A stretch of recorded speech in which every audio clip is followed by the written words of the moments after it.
cette activité. Donc, il ne faut pas négliger les gens qui vous font perdre du temps. Si vous identifiez une activité, une action qui vous fait perdre du temps, sauf si c'est indispensable, sauf si vous ne pouvez pas vous en passer pour le moment, mais vous devez quand même pouvoir l'identifier et progressivement trouver un moyen de pouvoir soit diminuer son impact sur votre temps ou soit l'éliminer totalement. Voilà ainsi planté le décor et l'introduction du thème du jour, la gestion du temps. Et là, j'ai donc donné quelques éléments en ce qui concerne les conséquences pour que vous puissiez comprendre quelle est l'importance de savoir gérer son temps et de pouvoir maîtriser les contingences externes et internes qui ont une influence sur votre temps. J'ai parlé de votre temps, je n'ai pas parlé du temps, parce que le temps, il est limité. Donc, on ne va parler que de notre temps. C'est lui qui a une date de péremption. Est-ce que jusque-là, on comprend ou est-ce que jusque-là, il y a des questions? Dès qu'on a compris cette introduction et que vous avez vu les conséquences du temps, on va maintenant évaluer si nous tous, nous avons la même capacité à gérer notre temps de la même façon. Et là, je vais poser une question qui est celle de savoir. Il y a combien de personnes dans cette salle qui dorment 5 heures de temps par jour? 6 heures de temps? 7 heures de temps? 8 heures de temps? 9 heures de temps?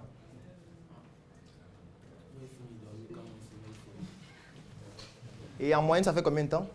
Ça fait environ 6 heures, 7 heures de temps. D'accord. Est-ce qu'il y a quelqu'un qui donne 9 heures de temps? Je vais expliquer quand je dis 9 heures. Première chose, ça peut être que vous dormez en journée et vous dormez dans la nuit et de façon cumulée, ça fait 9 heures.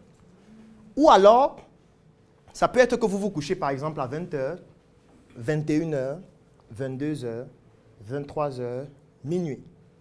1 heure, 2 heures, 3 heures, 4 heures, 5 heures. Donc vous vous couchez à 20 heures et vous vous levez à 5 heures, de façon cumulée.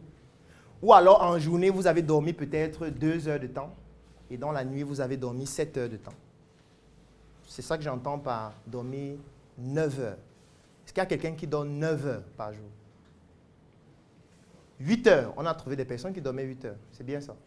D'accord. Ce qu'on va faire donc, c'est qu'on va utiliser le plafond. 8 heures. 8 heures. Pourquoi je prends 8 heures? C'est pour faire en sorte que l'échantillon qui est dans cette salle se retrouve dans ce nombre de temps de sommeil. Ça veut dire qu'il n'y a personne ici qui dort plus de 8 heures par jour. Donc, on va considérer donc le 8 heures comme étant le plafond en ce qui concerne le sommeil.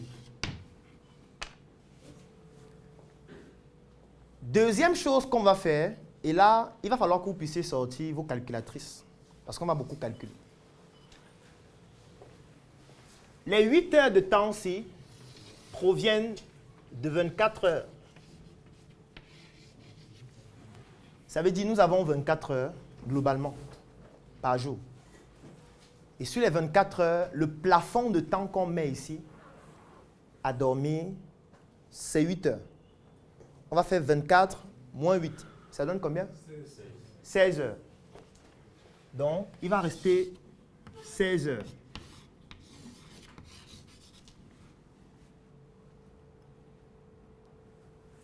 Si on prend uniquement ce premier calcul, ça veut dire que tout le monde n'a pas 24 heures. Tout le monde n'a pas 24 heures parce qu'il y a des gens qui dorment 8 heures, il y a des gens qui dorment 5 heures, il y a des gens qui dorment 6 heures. Et en fonction du nombre de temps de votre sommeil, le nombre d'heures d'éveil change. Pour quelqu'un qui dort 8 heures, il aura 16 heures d'éveil. Pour quelqu'un qui dort 9 heures, ce sera combien d'heures? Pour quelqu'un qui dort 10 heures, donc ça veut dire que le nombre d'heures d'éveil change en fonction d'une variable inconditionnelle qui est le sommeil. Alors, citez-moi une deuxième chose que vous faites obligatoirement chaque jour. Est-ce que tout le monde se lave chaque jour? Lui parle de s'alimenter, manger. Qui d'autre? Suivre les cours, aller au travail. Est-ce qu'un enfant de 2 ans va au travail? Est-ce qu'un nouveau-né va sur WhatsApp? Est-ce qu'un enfant de 3 ans se reproduit? Pardon? Manger, oui. Ou plutôt globalement s'alimenter. Alors, la première chose que je veux mettre en exergue ici, c'est le fait que tout ce que je suis en train de prendre comme exemple, c'est dynamique. Dynamique, ça veut dire que ça change, surtout d'une personne à l'autre. Et même chez une même personne, ça peut changer jour après jour. C'est pour ça qu'on va travailler avec des moyennes. Donc, quand j'ai dit 8 heures, ce n'est pas que... Même celui qui dort 8 heures, ce n'est pas forcément chaque jour qu'il dort 8 heures. Il peut dormir 8 heures aujourd'hui, demain, il doit voyager. Il est obligé de se lever à 3 heures pour faire vite ses bagages et voyager à 5 heures. Ou alors, il a peut-être une urgence qui pousse à ce qu'il dorme moins, même s'il va récupérer un autre jour en dormant 10 heures, etc. Donc, la première chose qu'il faut comprendre, c'est que c'est dynamique. Mais là, étant donné qu'on veut avoir des notions génériques, on va prendre des chiffres précis. Mais il faut retenir que c'est dynamique. Ce n'est pas quelque chose de statique, globalement. Alors, on a parlé de s'alimenter. En une journée, toi, tu peux manger en combien de temps? 7 minutes. Combien de temps? Combien de temps? 45 minutes pour lui. Oui. 1 heure. Oui, qui d'autre? 30 minutes. C'est quoi que tu manges? Tu manges pendant 2 heures.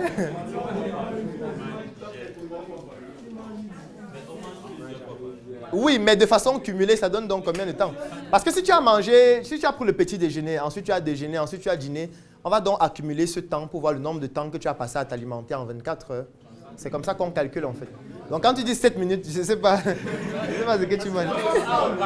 Oui, mais c'est sur toute la journée en fait. 30 minutes. Oui, Axel? Moi, je dirais même 2 heures. Ça fait 15 minutes pour le petit déjeuner. Ça doit être frais. Oui. En général, quand on parle de petit déjeuner, on n'est pas pressé. Même quand on mange, on va manger. Ça, tu chauffes d'abord. Moi, je ne mange pas. Je n'ai pas comme une restaurant qui dit je n'ai pas un frigo dans la bouche.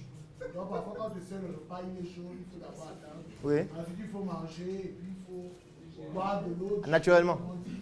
Il faut compter 30 à 45 minutes pour un repas. Oui.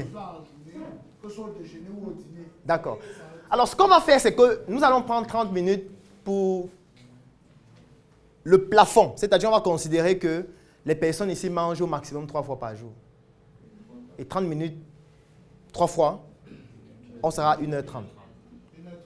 Là, on va sur le principe qu'il n'y a pas quelqu'un ici qui va manger 3 heures de temps, 4 heures de temps.